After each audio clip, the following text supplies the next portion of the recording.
अस्सलाम वालेकुम। ये देखे मैंने मेहंदी कितनी प्यारी लगाई।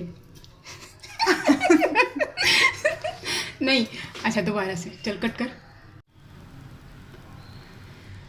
हाय, सांस ले लूं पहले। आलिया अस्सलाम वालेकुम। आज ईद का तीसरा दिन है। झूठ बोल रही हूँ। आलिया अस्सलाम वालेकुम। 2 चम्मच हमने देसी घी लिए। मैं जा रही हूँ। अस्सलाम वालेकुम। शुरू कितों करा मुझे तो नहीं समझ आ रही। अस्सलाम वालेकुम। शोर शराबा बड़ा हो रहा है तो ये नहीं हो रहा।